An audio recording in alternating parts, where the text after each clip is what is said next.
ನೀವು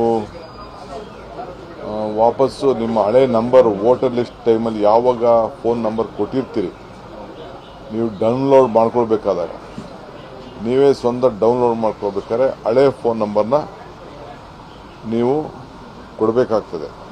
ಮತದಾರರ ಹೆಸರನ್ನ ಜೊತೆಗೆ ಮೊಬೈಲ್ ನಂಬರ್ ಕೂಡ ಹಿಂದೆ ಲಿಂಕ್ ಆಗಿದೆ. ಇಲ್ಲ ಈಗ ಬೇಕಾದ್ರೆ ಅವ್ರಿಗೆ ನಮ್ಮ ಅಧಿಕಾರಿಗಳಿಗೆ ಹೇಳಿ ಹೊಸ ನಂಬರ್ನ ನೀವು ಆ್ಯಡ್ ಮಾಡ್ಕೊಳ್ಳಿಕ್ಕೆ ಒಂದು ಅವಕಾಶ ಇದೆ. ಯಾವ ನಂಬರ್ ಕೊಟ್ಟಿರ್ತೀರಿ ಆ ನಂಬರ್ಗೆ OTP ಕೂಡ ಬರೋಂಥ ಒಂದು ಅವಕಾಶ ಇದೆ. ಸೊ ನೀವು ಹೊಸ ಎನ್ಯುಮರೇಷನ್ ಫಾರಮ್ ಕೂಡ ನೀವು ಡೌನ್ಲೋಡ್ ಮಾಡ್ಕೊಳ್ಳಿಕ್ಕೆ ಅವಕಾಶ ಇದೆ.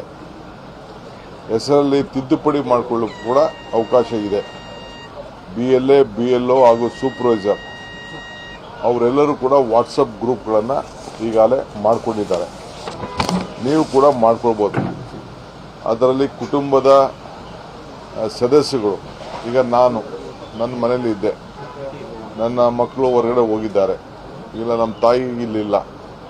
ಸೊ ಯಾರು ಒಬ್ಬರು ಅದಕ್ಕೆ ಜವಾಬ್ದಾರಿ ಸ್ಥಾನದಲ್ಲಿರೋರು ಅದಕ್ಕೆ ಸಿಗ್ನೇಚರ್ ಮಾಡೋದು ಕೂಡ ಅದು ಸ್ವೀಕಾರ ಮಾಡ್ಕೊಳ್ತಾರೆ.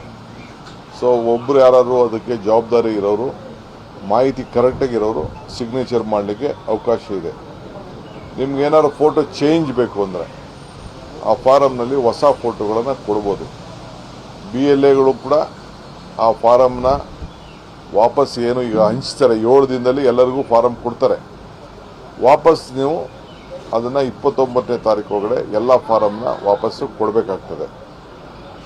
ಸೊ ಈ ಒಂದು ಹೊಸ ವಿಚಾರವನ್ನು ತಾವೆಲ್ಲ ಗಮನದಲ್ಲಿಟ್ಕೊಳ್ಬೇಕು. ಎಲ್ಲರೂ ಕೂಡ ಮತದಾನದ ಹಕ್ಕನ್ನು ಉಳಿಸ್ಕೊಳ್ಳಿಕ್ಕೆ ಈ ಪ್ರಯತ್ನ ಮಾಡಬೇಕು. ಆಮೇಲೆ ಈ ಹೊಸ ಫೋನ್ ನಂಬರ್ಗೂ ಕೂಡ ನೀವು ಅದನ್ನು ಬರೆಸಬೇಕು. ಯಾಕೆಂದರೆ ಭಾಳ ಜನ ಫೋನ್ ನಂಬರ್ನ ಚೇಂಜ್ ಮಾಡ್ಕೊಂಡಿರ್ತೀರಿ. ಆಧಾರ್ ಕಾರ್ಡ್ ನಂಬರ್ ಕೂಡ ಅಲ್ಲಿ ಎಂಟ್ರಿ ಮಾಡಲಿಕ್ಕೆ ಅವಕಾಶ ಇದೆ.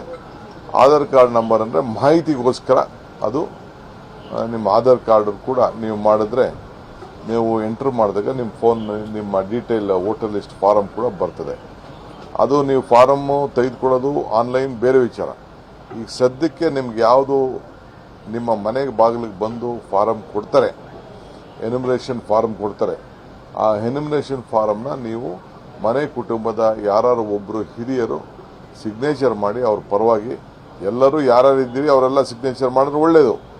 ಇಲ್ಲ ಅಂದರೆ ಹೊರಗಡೆ ಇದ್ದರೂ ಕೂಡ 7 ದಿನದೊಳಗಡೆ ಏನು ಕೊಟ್ಟಿರ್ತಾರೆ ಅದನ್ನು ನಮ್ಮ BLAಗಳಿಗೆ ತಲುಪಿಸ್ಬೋದು. ಇಲ್ಲ BLA ಎತ್ಕೊಂಡೋಗಿ ಅವ್ರಿಗೆ ತಲುಪಿಸ್ಬೋದು. ಅಪ್ಪ ನಾನು ಅನ್ಎಜುಕೇಟೆಡ್, ನಾನು ಟ್ರೈ ಮಾಡಿದೆ, ಅದಕ್ಕೆ ನಾನು ಬೇರೆಯವ್ರಿಗೆ ಕೇಳ್ತೇವೆ. ನನಗೆ ಈ ಆ್ಯಪ್ ಎಲ್ಲ ನನಗೂ ಗೊತ್ತಿಲ್ಲ, ಡೌನ್ಲೋಡ್ ಮಾಡ್ಕೋದು ಗೊತ್ತಿಲ್ಲ. ನಾನು ಪ್ರಯತ್ನ ಮಾಡ್ತಾ ಇದ್ದಿದ್ದು. ಸೊ ಅದಕ್ಕೆ ನಾನು ಹೇಳ್ತಾ ಇದ್ದೀನಿ, ನೇರವಾಗಿ ಆ ಆ್ಯಪಲ್ಲಿ ಮಾಡ್ಕೊಳ್ಳೋದು ಬೇರೆ. ನೀವು ಫಾರಮ್ ತೆಗೆದುಕೊಂಡು ಆ ಫಾರಮ್ನ ಎಂಟ್ರಿ ಮಾಡೋಂಥ ಕೆಲಸ ನೀವು ಮಾಡಿ. ನಾನು ಯಾಕೆ ಹೇಳಿದ್ದೀನಿ ಅಂದರೆ, ಬೇರೆ ರಾಜ್ಯದಲ್ಲಿ ಈ ಏನು ಗ್ಯಾರಂಟಿಗಳನ್ನು ಕೊಡ್ತಾ ಇದ್ದಾರೆ, ಸರ್ಕಾರದ ಸೌಲಭ್ಯ ಕೊಟ್ಟಿದ್ದಾರೆ, ಅದನ್ನೆಲ್ಲ ನಿಲ್ಲಿಸ್ತಾ ಇದ್ದಾರೆ. ಬಿಹಾರಲ್ಲಿ ನಿಲ್ಲಿಸ್ತಾ ಇದ್ದಾರೆ, ವೆಸ್ಟ್ ಬೆಂಗಾಲಲ್ಲಿ ನಿಲ್ಲಿಸ್ತಾ ಇದ್ದಾರೆ, ಬೇರೆ ಕಡೆ ಎಲ್ಲ ನಿಲ್ಲಿಸ್ತಾ ಇದ್ದಾರೆ.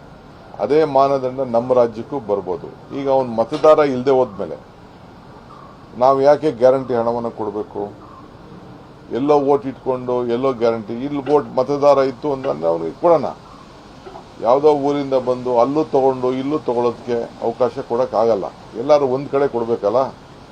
ಅದಕ್ಕೆ ನಮ್ಮಲ್ಲಿ ಯಾರು ರಾಜ್ಯದವರು ಇದ್ದಾರೆ, ನಮ್ಮ ರಾಜ್ಯದವ್ರಿಗೆ ಕೊಡಬೇಕು ಅನ್ನೋದು ನಮ್ಮೆಲ್ಲರ ಚಿಂತೆ.